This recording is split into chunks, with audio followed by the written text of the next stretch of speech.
please welcome Aleah Liebenau.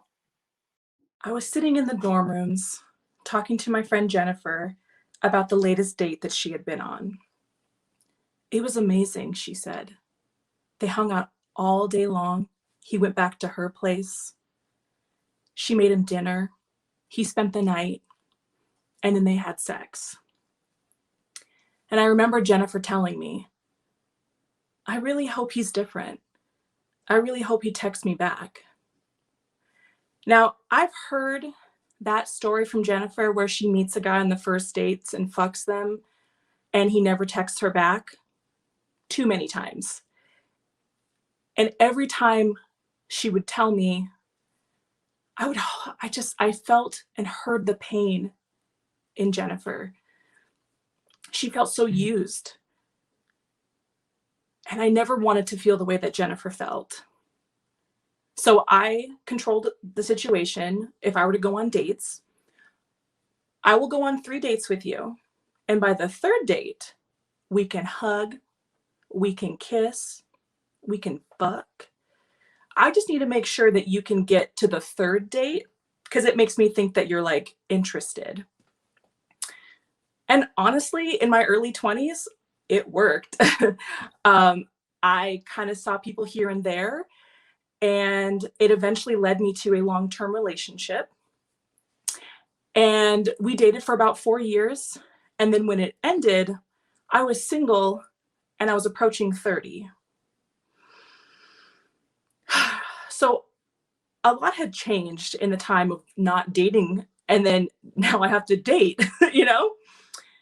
So I asked my girlfriends, hey, where do I meet boys? How do I meet people? And all of my girlfriends said the same thing. Aleah, download Tinder.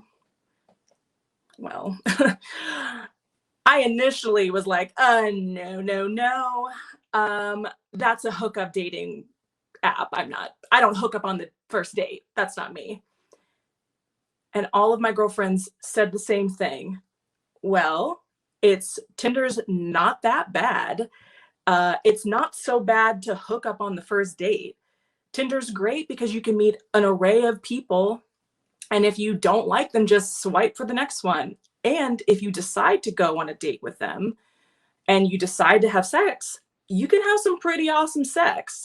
And the more that my friends were talking about Tinder and hooking up on the first date, the more I was like, oh, it doesn't sound so bad.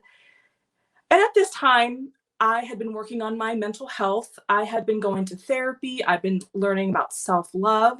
So I felt, you know what? I'm ready for this. I'm ready to go on Tinder. So I downloaded Tinder. And let me just tell you something. Tinder is full of garbage. There is so much garbage that you have to go through and filter through. It just takes so long to find that diamond in the rough. Well, I found my diamond in the rough. His name was Zach. He was so nice, so cute. And he just made me feel really special. He never talked about sex, which was really nice because that's not what I was really interested in. It felt like he just wanted to get to know me. And that's what I really enjoyed about talking when I talked to Zach. So after we texted for about 3 days, we decided to meet at a bar in Portland. So whenever I go on dates with people, I always get to the bar like 15, 20 minutes early. I get nervous on dates. I need a little bit of liquid courage to just get through it. So I was sitting and drinking. Zach enters the bar. Now, I want you to experience what I experienced the first time I saw Zach. It was as if someone from above was like, this guy's great. Because the spotlight shined on him. The crowd around him parted like the Red Sea. He was 6 foot plus, tight jeans, curvy. He got tattoos everywhere, big ass red beard. So hot. You know those droopy cartoons where the wolf sees a really hot babe and his eyes bulge out and the tongue rolls to the ground? Me, when I saw Zach the first time. I just was like, "Hooga." So hot. So he sits down next to me and we just start chatting away. We just start laughing. We start flirting. We talk about our first bad dates that we had been on. We talk about the love of Quiznos. We had so much in common. I was having such a good time on this date with Zach. I didn't want it to end. So I knew when the bar closed down, I was like, oh shit. I don't want this date to end, and I'm really horny. So he walks me to my car. And I was getting nervous because I was like, oh, this date's over, but he's so hot. So we get to my car and we look at each other in the eye and we're smiling. And he said, Aleah, I had such a good time on this date. And I look at him and I said, I had a really good time on this date too. While my inner monologue in my head was saying, ooh, girl, he's so hot. He's so fine. You know you want him. And I was just like, okay, like I didn't want the date to end. So I looked at Zach in the eye and I was like, Zach, I want to fuck you. And he looked at me a little bit confused because I don't think he knew I was going to say that. And he looked at me and he's like, I want to fuck you too, Aleah. And then we just start making out.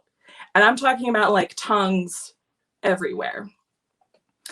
Like it was hardcore. Like it was pretty pornographic. I was living.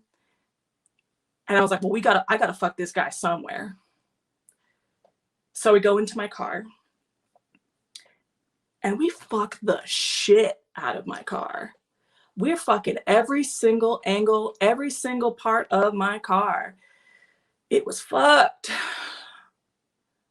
And just a side note, Zach knew how to make me come without knowing how my spots. Like, that's the joy of Zach. He's so amazing at sex. So when it was done and we're putting our clothes back on, I was so happy. I was so happy. I could feel my smile to my ears. And I looked at him and I said, I had such a great time with you. I really want to do this again. And he looked at me and he said, I really want to do this again too. And I leave. And so I'm driving home about 3:00 in the morning. And then reality hit of what just happened between Zach and I. Oh my God. I just fucked on the first date. Oh my God. And I loved it. It was amazing. I had the best time with him. I can't believe I did it. It was amazing. I 100% would do it again.